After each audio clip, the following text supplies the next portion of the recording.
All right, so this was what we had yesterday, and look at the values.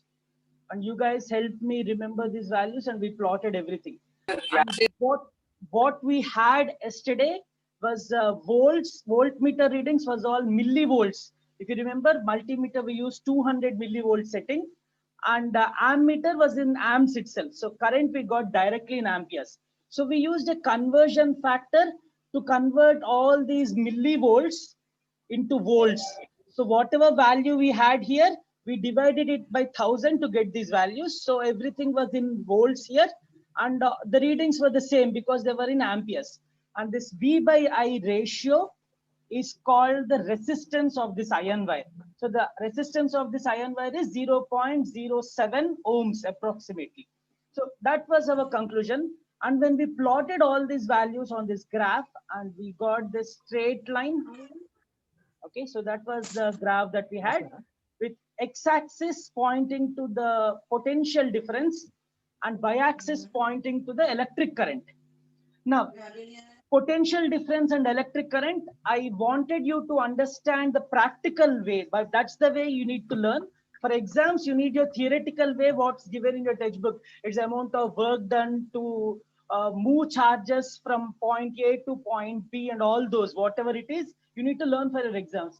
But practically, if you remember, potential difference, we defined it as, it's our definition, practical definition. It's the energy used up by an electrical component. Here, the iron spoke or the iron wire is the electrical component. It is using that much of energy. That's the potential difference. And electric current is the flow of electrons, how fast they are moving and how many electrons are moving. This practical sense is crucial. So that's the reason I'm repeating it. Okay, so before we move on to LED bulb, I want to discuss this particular resistance concept a little more with few examples. And after that, we'll work with LED bulb, and we'll check if LED bulb also shows us a linear or non-linear. And what's your take on it? Will it show again a line, a straight line like this, like a iron wire? Do you think it will be non-linear, like curved lines? What is your guess, guys? You can put it in the chat window if you want. Your guess?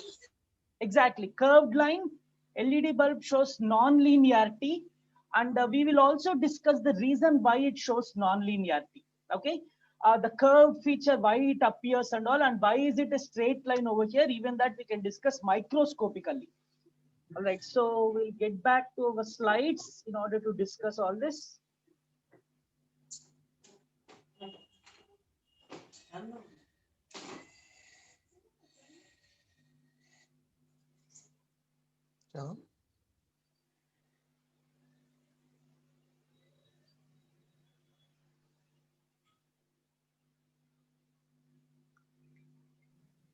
So if you recollect, this was what we had.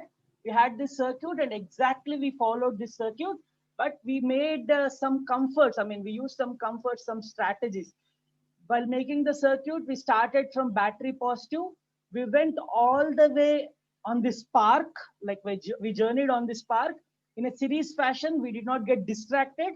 We completed the whole circuit by closing it at the battery negative. Once we had the series circuit done, we actually had the parallel circuit. The voltmeter was the parallel circuit. So with one battery, we had one result. When we added another battery with our I did not physically add a battery. Our battery was special. All we had to do was change the knob of that battery. So when we did that, we got multiple results. And that instrument is called battery eliminator. They are super useful and they are very safe. So you can actually purchase them. This battery eliminator might cost around 180 rupees or so. It's extremely handy. And this was pre-COVID rate. Maybe it would be like 10% or 15% more right now. So try to invest in a multimeter and try to invest in a battery eliminator. The name itself says, right, battery eliminator. So it is eliminating a battery. So you can try out your own experiments. You can build a small science lab in your house, a home science lab. Not with super hi-fi stuff, but at least a basic science lab with basic chemicals which are not dangerous for anyone in the house. Okay, so that's always a good idea to do. All right. So before we move on to LED bulb, I have a few questions And by the way, this is what we saw. And we need to ask why we saw a straight line with a wire, with a metal wire. If you use a copper wire, even there you will see a straight line, okay, when you plot the graph. And if you use any other metal, or at least most of the metals, and if you try to keep its temperature steady, when you have temperature steady, that means if you're doing it at room temperature, the wire should always be at room temperature. If you could do that, you will always end up with a straight line. So this is what is Ohm's law. The potential difference across the ends of a conductor is directly proportional to the electric current passing through the conductor. It is directly proportional because you saw V by I ratio to be constant and the line to be straight. So that's why we are saying it proportional. Once again with Ohm's law, guys, the potential difference across the ends of an electrical conductor is directly proportional. This is the potential difference, is directly proportional to the electric current. So if you put it straight away in those things, potential difference is directly proportional to the electric current. And whenever, I mean, in physics or in mathematics, or whenever you remove the proportionality and make it into equal sign, we actually bring in a constant. That constant, we are calling it as electrical resistance over here. Okay. So when you divide it, R will become V divided by I. So this electrical resistance is a product of Ohm's law in a sense. All right. So we will discuss why we saw a straight line, but I want to ask you few questions before we move on. Now, let me plot a graph actually. So that's a very bad y-axis. Let's have a straight one. Yeah, that's the y-axis, and that is the x-axis. We already know x-axis we were using. Never call it voltage, call it potential difference. And y-axis we were using electric current. Okay. Now I'll plot few lines. So let's say this is for material 1. This is the first material, and this is the second, and this is the third material.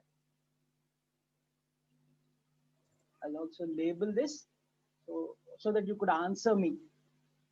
So material 1, so the second one, and this is the third one. So listen to my question carefully. These particular graphs represent the resistance of the three materials, material 1, material 2, and material 3, whatever it is. It doesn't matter what those materials are. So my question to you is, among 1, 2, and 3, which is the best electrical conductor? I can also rephrase this question. Among the materials 1, 2, and 3, which is the worst electrical conductor? Or let me clarify. Okay, before you answer, guys, I want to clarify one thing. If a material is a wonderful conductor, that means its resistance is low. It is not allowing current. If a material is a wonderful conductor, it means its resistance is low. Whenever I say resistance is low, that means electrons are able to move very freely, very easily. If I say material is bad conductor, that means its resistance is high. That means that material is not allowing electrons to flow easily. Okay, I hope you got my point. So I'll speak about the relation between conductivity and resistance a little later. But now my question again, among 1, 2, and 3, which is the best electrical conductor, or in which of these conductors electrons are able to move very easily? That's my question. Please go ahead and answer in your chat window. 1, 2, or 3, which is the best electrical conductor? All right. So I have most of you giving me the answer as 1, the number 1, material 1 is the best conductor. I have only one person saying number 3. That's Rishikesh. Rishikesh, you are overrun with people who are saying 1 is the best conductor. Do you want to change your answer? Yes or no, Rishikesh? You still want to stick with third one and want to be the odd man out in your entire classroom? Or do you want to join others and say 1 is the best conductor? Rishikesh, I'm waiting for your answer. Bhargav joined you, Rishikesh. He says 3 is the best conductor. Rishikesh wants to continue with 3. Okay. That's good or bad. We will know in a little while. So everyone else said 1. Okay. So let's discuss this. I want you to understand. I hope you have a reason why you chose either 3 or 1. But I want to ask Bhargav and Rishikesh once why they chose 3. Feel free. Don't hesitate. I want you to answer this happily. Enjoy whatever you're doing. I'm enjoying my work. I want you to enjoy and answer this. Rishikesh or Bhargav, can any one of you answer? Tell me why you chose this particular one. Why do you think 3 is a better conductor than 1? I'm thinking current is more in third number, so I choose third one. Okay, that's an interesting idea. Who is that who answered? What's your name? Rishikesh or Bhargav? So Bhargav. Okay. What about Rishikesh? What do you think, Rishikesh? You want to answer? Yes, sir. If I is more, resistance is less. So if resistance is less, it is But good conductor. you're ignoring the effect of voltage, the potential difference when you're answering. Both of you guys. I like your thinking, but also bring the potential difference concept also into this picture. But good thinking, guys. And you have guts to go against the stream. Everyone is saying number one, and you guys are thinking outside the box. That's good. Okay, what about 1? I did not I did not confirm that 3 is correct or 1 is correct, but I want someone, whoever said 1 is the best conductor, to give me the reason. It could be anyone. I have lots of people, Himesh saying, Samra, I think Hasini also gave me 1 as the best conductor. Anyone wants to answer? We can have 1 or 2 answers, guys, 1 or 2 reasons. I'm pushing you because whenever you choose something, I want you to have a reason behind choosing. Don't just throw darts or don't throw arrows in dark. So I want you to have a reason behind your answers.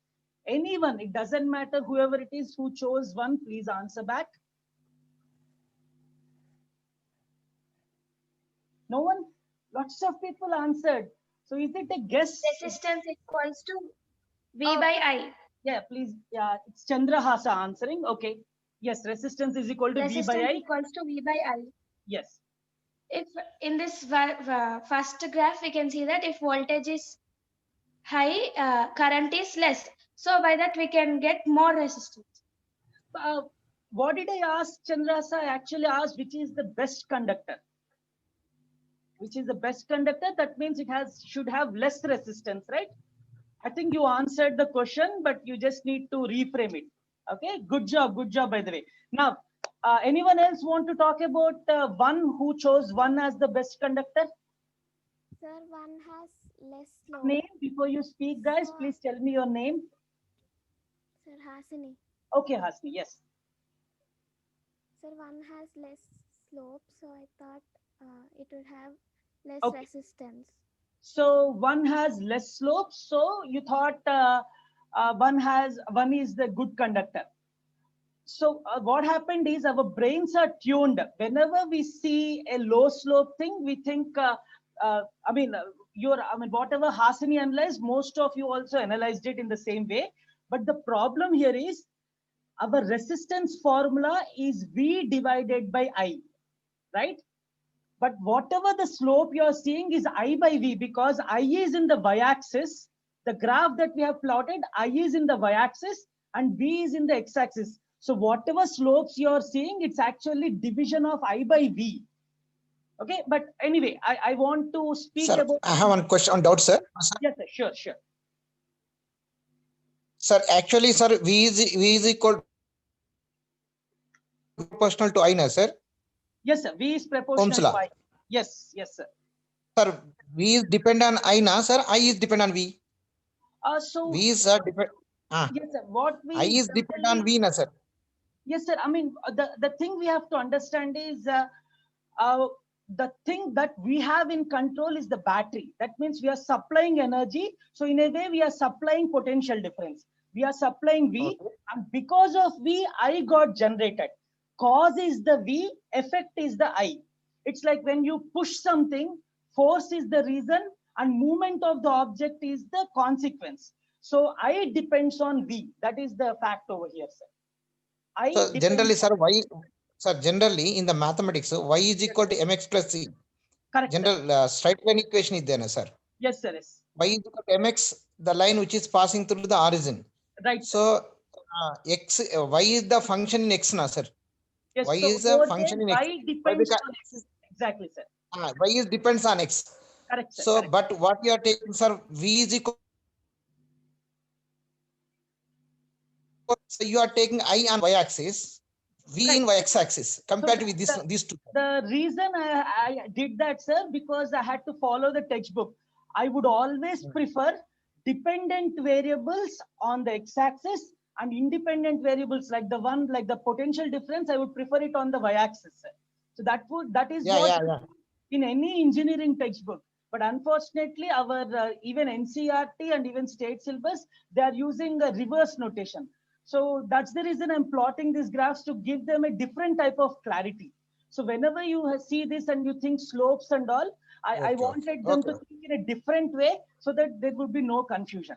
So did I make my point clear, sir? Yeah. Yes, sir. So everyone, whoever heard this discussion, I want to summarize this. Ideally, we should be on the y-axis and I should be on the x-axis. When you have it like that, that's a perfect way because x-axis should be the result of something and y-axis should be the main reason. We are supplying the energy, V is the reason. So that should be on the y-axis and x-axis should be the result. Current is produced because of using a battery. So that should be on x-axis. But it doesn't matter, we have to follow our textbook. So whenever you see graphs like this, I'll give you a small trick. So what I want you to do is pick any point on the y-axis, on the x-axis, any point, doesn't matter where, and draw a straight line from that point which is parallel to the y-axis. All right. So what this means is the energy supplied at these 3 points is the same. I'm supplying, it could be 5 volts or 6 volts or whatever. So energy supplied at this point for the first material, second material and third material is the same. We are supplying same amount of energy and I'll draw few lines parallel to the x-axis at those 3 points. So this is for the third material, that is for the second material, and this is for the first material. Now observe carefully, guys. So we are closing this discussion with this last point.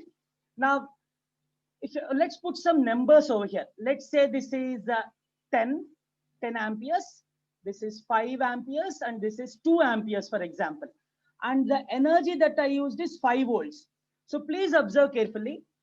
For the first material, if I supply 5 volts, I'm only able to generate 2 amperes. If I supply 5 volts, I got an output of only 2 amperes. If I supply the same 5 volts on the second material, I'm able to generate 5 amperes. And if I supply the same energy on the third material, I'm able to generate lot of amperes. That means small effort and lots of result. Large effort and small result. Now I hope you get the point. So for third material, all I have to do is supply small amount of energy and it creates lot of current. So obviously third one is the best conductor and first one is the worst conductor among the 3. I have to supply a lot of energy, but it only gives me small amounts of output. Did you get this idea? I mean, did you understand the analysis that we were doing? So when you do this way, it doesn't matter where V is or where I is. All you have to do is you have to draw a straight line first from the V location, whichever side you have V. For example, if you have V on this side, then first draw a line on V, and from there you can plot, you can drop down few other lines or something. Okay. So is it clear, guys? If it is not clear, just leave a message. I'll try to explain again.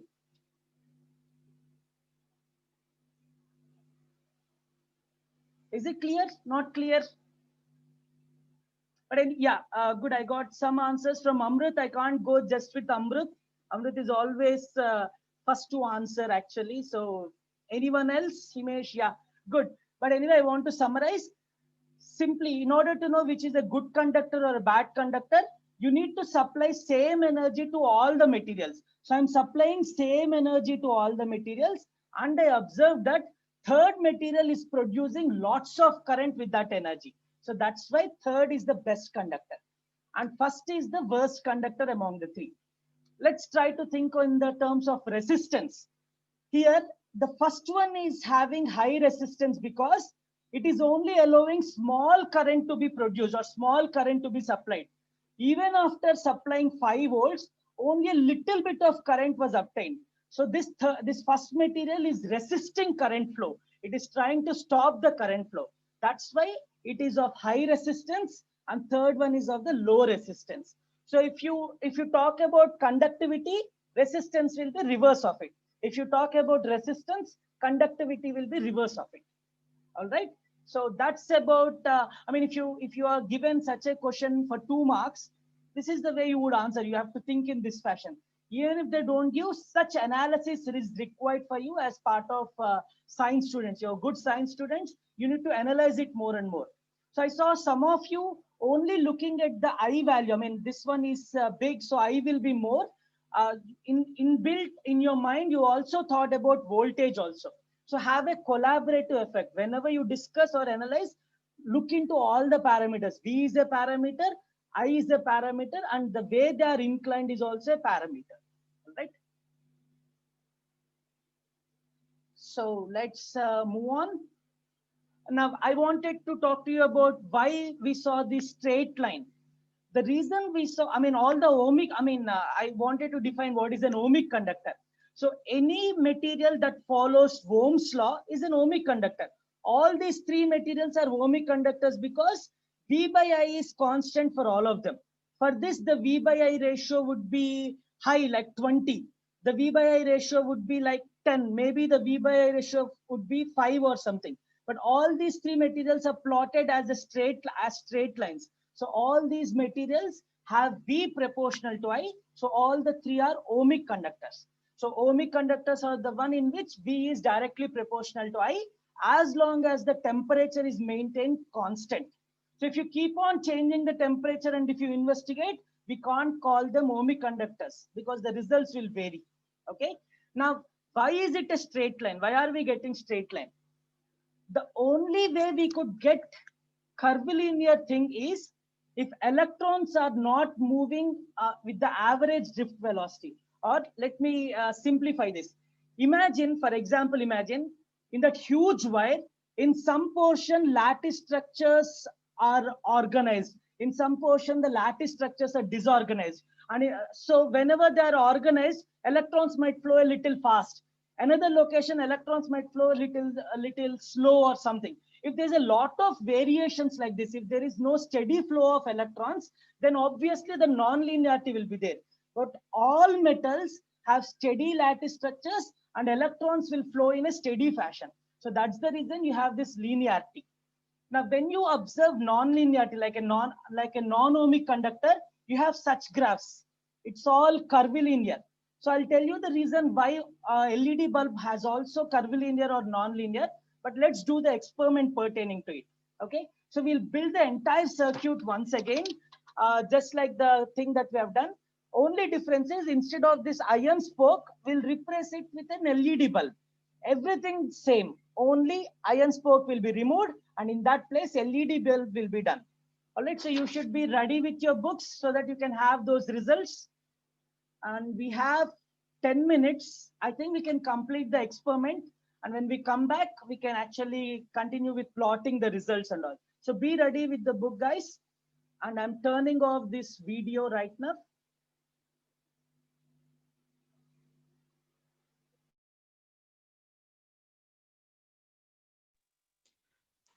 Mir Munawari, Niyati, Chandrahasa, Chatla Meghana,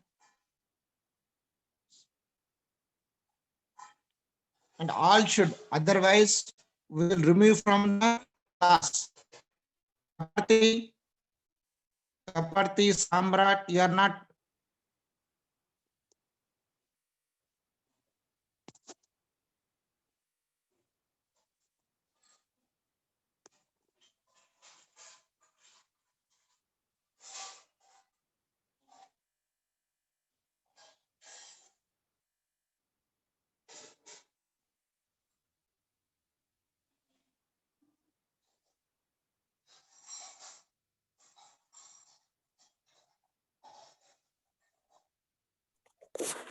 Guys, I need your input.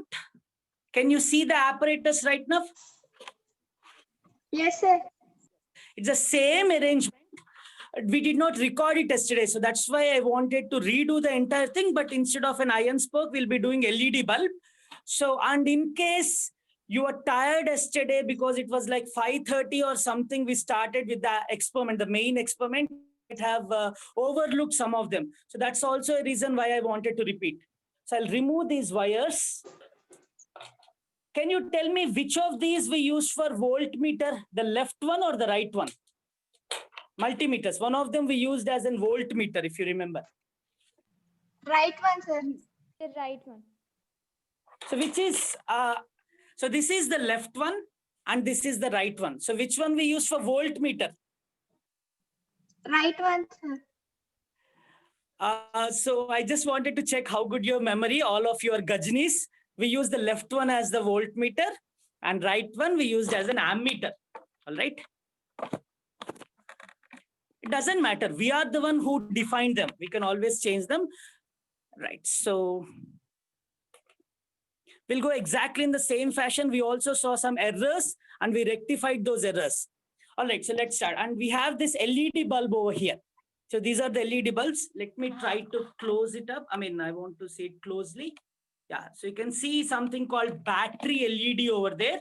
And on the other side, you have something called illuminator LED. So it doesn't matter. You can use any of those with this apparatus. And you have these filament bulbs in the center. Okay, Edison's filament bulbs with the tungsten filament. We'll work with that one also with a different experiment, on a different experiment. All right, so we'll follow the same process where we'll start with the lowest possible battery voltage. So that's the lowest possible one.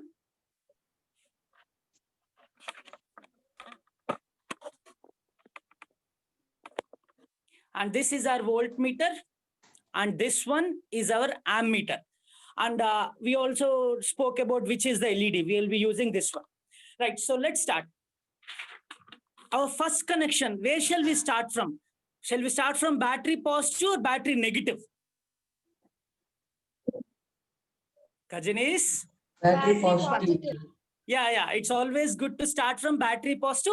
It's only a convention. I mean, it makes it easy for you. It's like muscle memory. Whenever you see a circuit, always go ahead and start with the positive of the battery. So you keep on repeating it, it becomes a habit for you. Okay, what is the first one? From battery positive to one end of the LED. Here I have left and right. We can write top and bottom if you want, because our LEDs are vertical. We can say one side is top and other side is bottom. So battery positive to top of the LED. So let's do that. So this is battery positive wire, if you remember. And this is the top of the LED. Done. Our first part of the circuit is done. Now the second part. Shall we go with voltmeter connection or shall we try from the other side? Shall we try the voltmeter connection right now or shall we go with the other side? That's my question. Or let me simplify it. Shall I create the series circuit first or shall I start with the parallel one right now? Sir, series first. Yes, yes. Series. Exactly. Yes. So we are continuing with the series because if you have with one parallel connection, it might be easy. But in real circuits, there will be hundreds of parallel things. So you will be really confused if you if you use series and parallel together. So a good habit is to complete the entire series circuit, then pick up the missing pieces like the voltmeters or anything connected in parallel. Now the next one is from the bottom of the LED, connect it to the ammeter positive. We skipped the key yesterday also. Once again, from the bottom of the LED, connect it to the ammeter positive. So this is our ammeter, right? So this is our ammeter and our ammeter positive is the ammeter red wire. And here I have the LED bottom. So all I need to do is make a connection and I have these crocodile clips everywhere. The connection becomes extremely easy.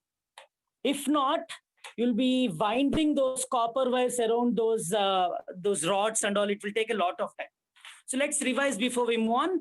Battery positive to the top of the LED. So that's the first one. Now, from the bottom of the LED to ammeter positive, this is the bottom of the LED and this is the ammeter positive. Now, the last connection, ammeter negative to battery negative. So this is ammeter negative, right. So this one is my ammeter negative, black wire, and this is my battery negative. All I need to do is make a connection. Now we are left out with voltmeter also. So voltmeter should be connected to the electrical component which we are investigating. Here we are investigating LED bulb. Yesterday we investigated iron spoke, so we connected to the iron spoke. If you want to investigate ammeter, then you'll be putting a voltmeter on top of the ammeter. But my investigation is to find out if LED bulb is an ohmic conductor or a non-ohmic conductor. So wherever you have LED bulb, on top of it or parallel to it, we'll be connecting a voltmeter. So this is my LED bulb, the hero of this story. So we need to, or the heroine of this story, whichever you want. And our voltmeter is here. The positive and negative should be just connected to the already existing crocodile clips. So positive on the top and negative of this voltmeter at the bottom.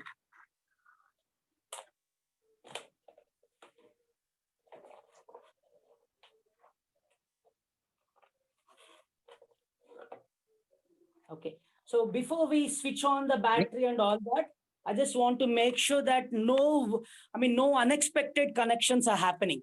That means accidentally, if the battery negative is connected to ammeter positive or something, it's like a short circuit.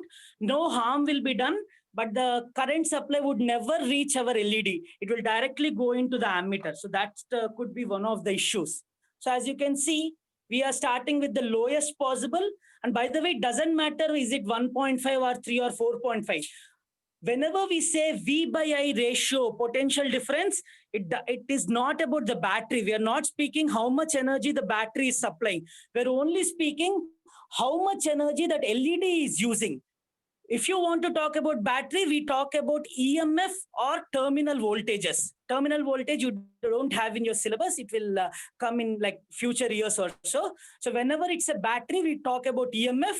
Whenever we talk about electrical components like fan, bulbs or whatever, we talk about potential difference. All right, so only these two are important. The reading in your battery is not important for us. Right, so let's start. I'm moving this a little back. So please write the readings. I hope you have the new table. So write the title, VI values for an LED bulb. Put the title and draw a new graph, draw a new table with the first column as potential difference V, second column as current, and third one as V by I. Exactly what we did yesterday. We had a similar table yesterday also, right? So do it, guys. Show the, sir, your notebooks. Yeah, Mir Munawar Ali, your face is not, we are not seeing your face, Mir Munawar Ali. And as well as Samrat, they are hiding their faces.